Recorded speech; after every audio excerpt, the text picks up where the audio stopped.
Welcome to Downstage Center, a presentation of XM Satellite Radio and the American Theater Wing. I'm John von Seusten, Program Director of XM 28 on Broadway. And I'm Howard Sherman, Executive Director of the American Theater Wing. We're sitting face-to-face today with Jo March, or as she's known in real life, Sutton Foster, currently starring in Little Women. It's the classic tale that every little girl grows up reading. Did you read that when you were growing up, Sutton? I didn't. Did not? Isn't that horrible? And you admit that in public? I do admit it. You know, I was familiar with the story growing up, but I never actually sat down and read the novel. I have thus read it in preparation for doing the Broadway musical. So none of the movies, none of the other versions? The first movie I had seen, I guess, was the 1994 Winona Ryder and Susan Sarandon. Mm-hmm. Yeah, and that was the first time I was really familiar with the story, and I remember sobbing and being very moved and very upset, and I thought it was just beautiful. And then when I heard that they were doing a musical of Little Women, I called my agent and wanted to find out any way I could become involved. And then cut to a couple years later, and I'm playing Jo March. Now, for the handful of women like yourself who may not have read it, or the men who may not have read the story or seen the movie, Little Women is set in the Civil War. Mm-hmm. It has to do with a mother and her four daughters. Mm-hmm. The mother, in this case, is played by Maureen McGovern. Yes. And you are the second oldest, your character, the second oldest of the daughters. And you're kind of a tomboy in the show. Yeah, the father's at war, and it's a time of war, but also this family is going through a lot of a bit of poverty as well. And so Jo March really sort of takes on the role of father. She literally puts on his pants and his boots and decides that she is going to raise money for the family, support her family, keep the positive outlook. You know, they put on these theatricals, and she's always trying to, you know, make everyone around her happy and content, and she's a writer, and she wants to sell her stories and become a famous writer and give her sisters and her mother everything they've ever dreamed of. And so she literally, while her father is away, she becomes the man of the house. And do you see her as a feminist character? I mean, this was more than 100 years ago, long before feminism was ever a movement. Well, the thing I think was amazing about Jo March is that imagine reading about this character in the 1860s when it was written. As a woman, when these types of, you know, expressions were not the norm, I can imagine she was this incredible role model and sort of an idol for young women. A woman that doesn't want to marry, that wants to become a writer and not just a teacher or a governess or the limits of that time. Mm-hmm. You know, she was this free thinker. And so was Louisa May Alcott, the writer of Little Women, and just an inspirational character. I would definitely say, probably, arguably, the first literature, the feminist in literature.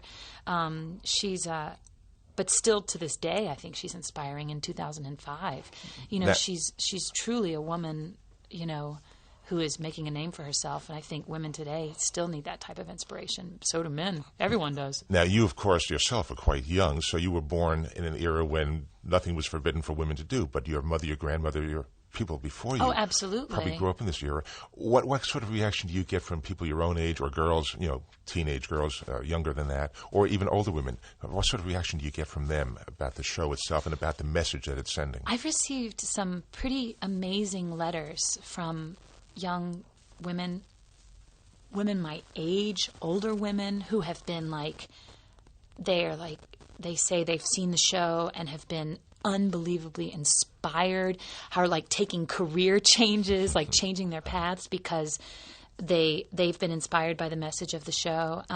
Young women too, I think that it's really important to have such a powerful sort of role model in this character, like showing this woman who's, you know, willing to just break all the rules, really truly make a name for herself. It's been really, really.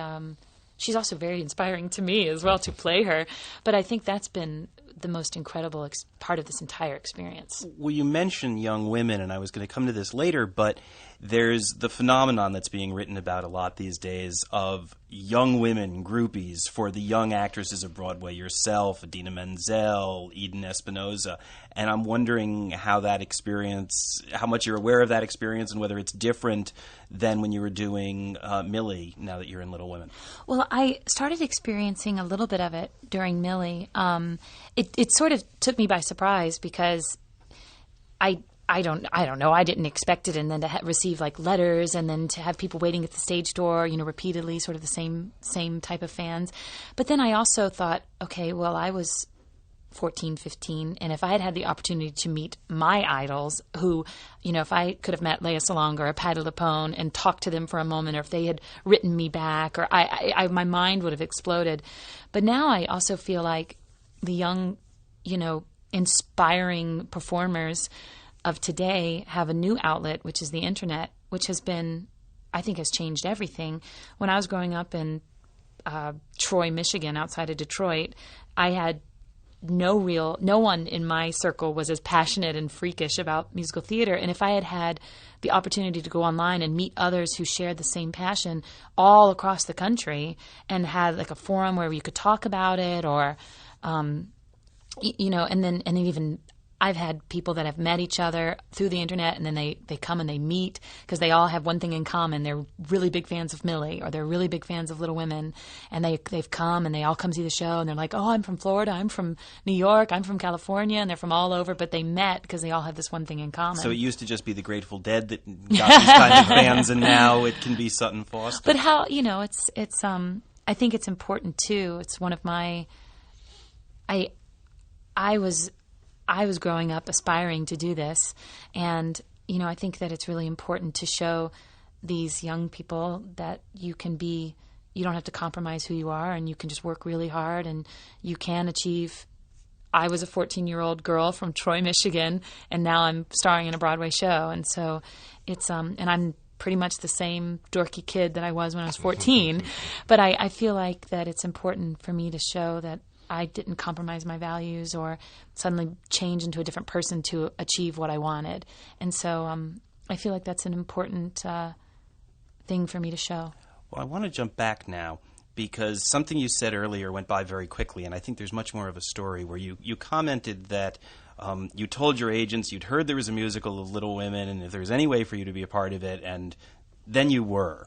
That seems a simplification because I'm wondering at what point you began to really be involved, because this is a show that even went through changes of writers along the way. Well, and then they waited for you for a while. Yeah, it's been around for a long time. Most shows nowadays, new musicals, it's like anything in development, it's a process, and it takes a long time to develop to get to the point where you are on Broadway or you are doing a full-scale production.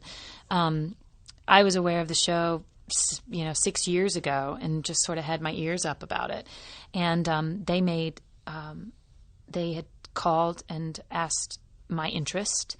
And was it the producers? Was it the writers? It was, the producers contacted us, but it was primarily, it was primarily the creative team. The director, Susan Schulman, had seen me in Millie and thought that I would be right for Joe.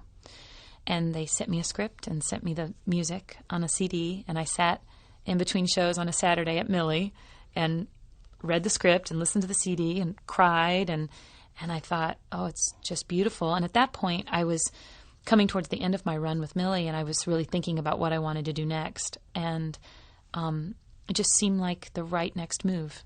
So the end of your run in Millie, which started in 2002, when were you leaving the show then? I left in February 2004. So you didn't have an awful lot of time between that and this. No, I didn't. You didn't have to kill time a lot. Well, I worked on a couple of small projects. And actually, when the first day of rehearsal of Little Women started, I was like, oh my gosh, I can't believe I'm delving back into this, another huge undertaking. But I also knew that it was, I think a lot of people hope for one role of a lifetime. And I feel like I've already had the opportunity to play two. Well, Millie being the first role, literally the first role of a lifetime, because you literally pulled a Shirley MacLaine. You came out of the chorus and became the star of the show. You had been performing as an ensemble member, and I think you were the understudy, the standby for Millie, understudy for Millie. And then the people behind it decided to make a casting change, and suddenly you were on stage for the first time in a starring role. Well, it was yours. You had been Eponine in Les Mis for like one weekend starring on Broadway. That was about it, right? Yeah. So here you are suddenly in Millie. Between Millie and Little Women, it's been a fantastic 3 years or so for you, I guess. Yeah. A lot has happened. A lot has happened. My life is, my life and my career